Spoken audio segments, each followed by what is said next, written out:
চেনা সহজ নয়, চিনতে লাগে ভয়।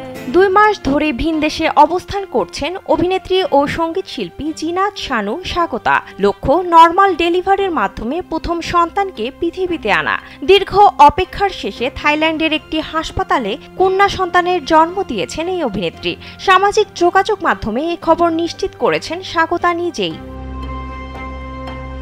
শনিবার নিজের ফেসবুক অ্যাকাউন্টে নবজাতকের সাথে ছবি শেয়ার করেছেন স্বাগতা।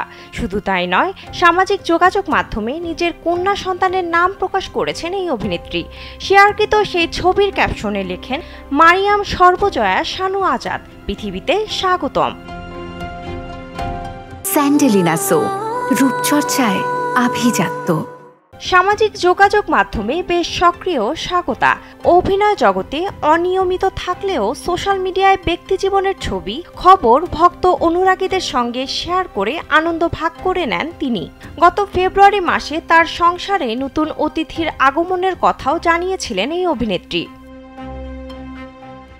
নর্মাল ডেলিভারির মাধ্যমে সন্তানকে দেশে আনার উদ্দেশ্যে ডাক্তারের সিজারিয়ান ডেলিভারির পরামর্শ মেনে না নিয়ে নিজের আত্মবিশ্বাস ও মানসিক দৃঢ়তা নিয়ে 2 মাস আগে তিনি পাড়ি জমান থাইল্যান্ডে। সিজারিয়ান অপারেশনের পর অনেক মেয়েদের নানা শারীরিক জটিলতা দেখা দেয়, তাই শুরু থেকে নর্মাল ডেলিভারির ব্যাপারে সচেতন এই অভিনেত্রী।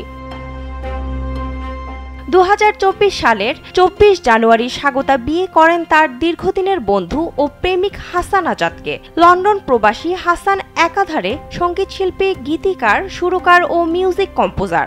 পড়াশোনা করেছেন যুক্তরাজ্যের কলম্বিয়া ইউনিভার্সিটিতে। পিএইচডি ডিগ্রিও সম্পন্ন করেছেন সেখান থেকে। বর্তমানে তিনি একজন সফল ব্যবসায়ী। বিনোদন ডেস্ক, কালবেলা।